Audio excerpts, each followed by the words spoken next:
There are some big fantasy novels coming out in November, and here are some of my most anticipated books. I'm starting off a monthly series where I'm going to be profiling some of my most anticipated fantasy and science fiction releases for each month. So this time it's November 2017, and here we go. Coming out on November 7th is David Dalglish's Shadowborn, which is the third book in the Seraphim series. Now this is the conclusion as well. Now here's what the blurb says. What started as a small rebellion has grown to an all-out war, with the 4 minor islands uniting under the call for independence. But Kale Skyborn no longer trusts the mysterious leader of their rebellion, nor his disciples.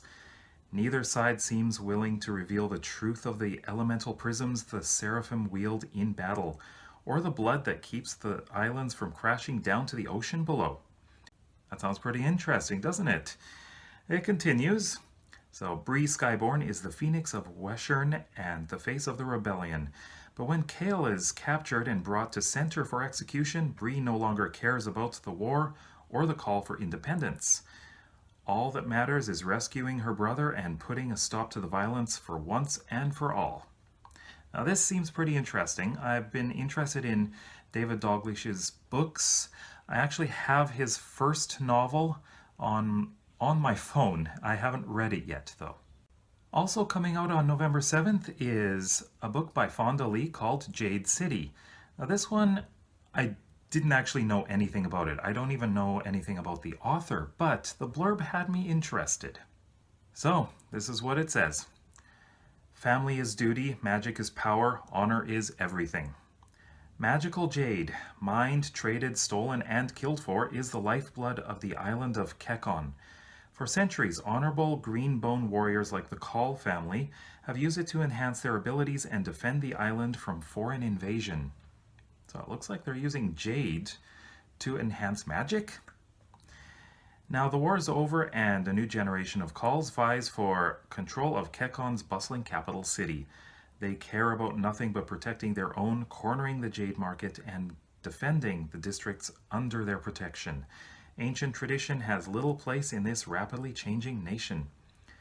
When a powerful new drug emerges that lets anyone, even foreigners, wield jade, the simmering tension between the Calls and the rival Ait family erupts into open violence. The outcome of this clan war will determine the fate of all green bones. From the grandest patriarch to the lowliest motorcycle runner on the streets, and of Kekon itself. So Jade City begins an epic tale of family, honor, and those who live and die by the ancient laws of jade and blood. So I think this is actually the first book in a new series, so I'm not exactly sure. But it sounds interesting. Interesting that they talk about motorcycles, but this sounds totally fantasy, and it is fantasy. So I'm very interested in seeing what this book is like. November 14th is a really big day. There are 3 novels that I'm really interested in. Now this first one is by the author of the Thomas Covenant Chronicles, Stephen R. Donaldson. Now this book is called 7th Decimate, and it's the first book in the Great God War. So here's what it says. Fire, wind, pestilence, earthquake, drought, lightning.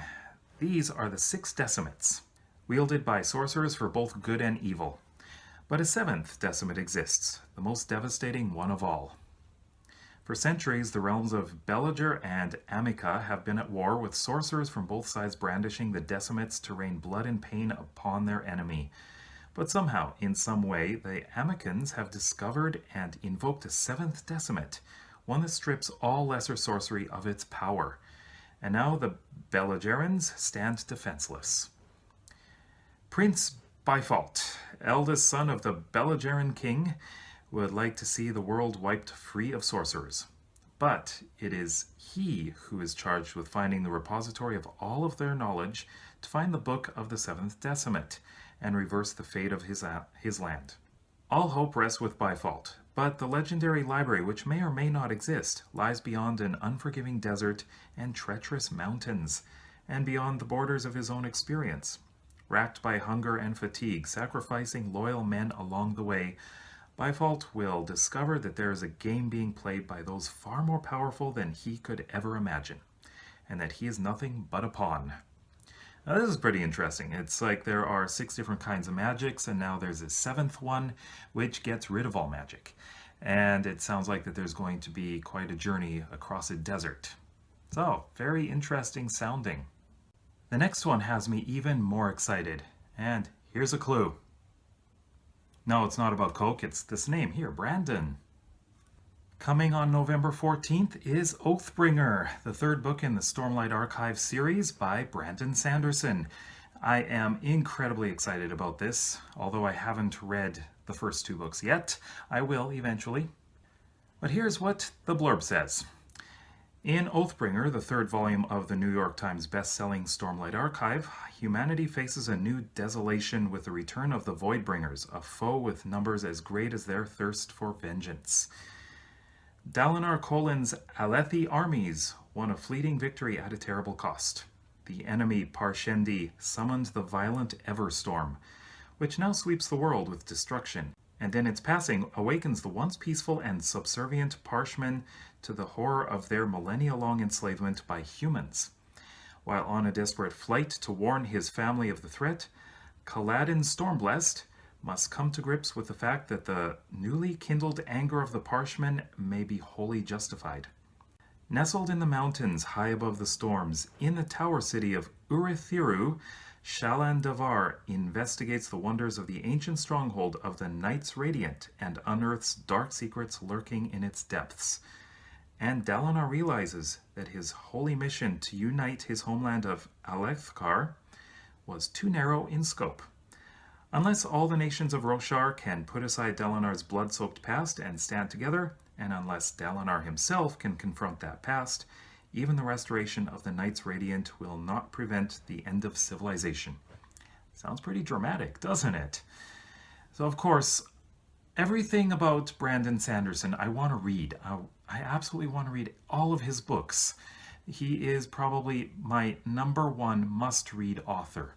And this is probably my most anticipated book for November, although the next one is pretty far up there too.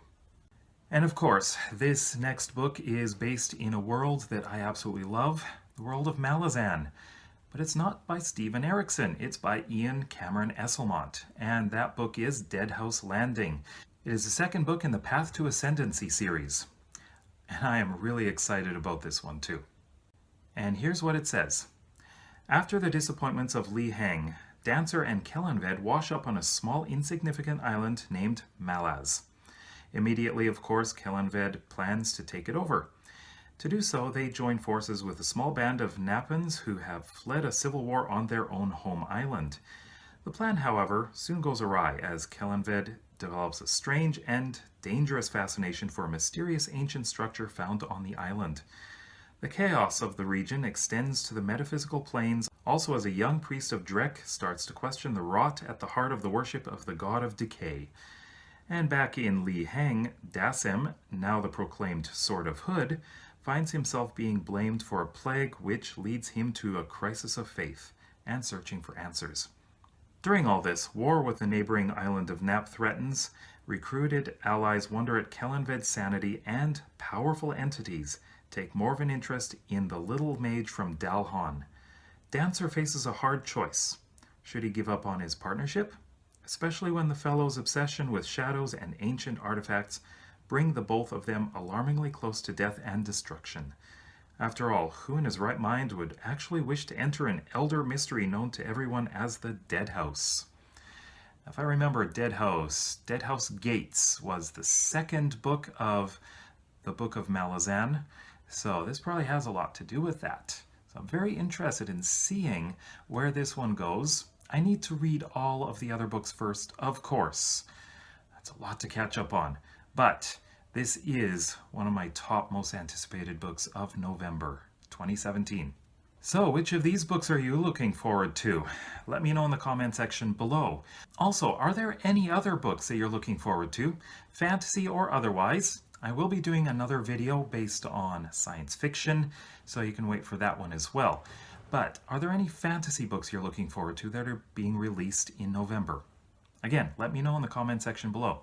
If you like this video, then please give me a big thumbs up, and if you want to see some more great discussion on fantasy and science fiction, then please subscribe down below. And check out those videos on that side. There might be something that's very interesting to you. Thanks for watching. See you in the next video.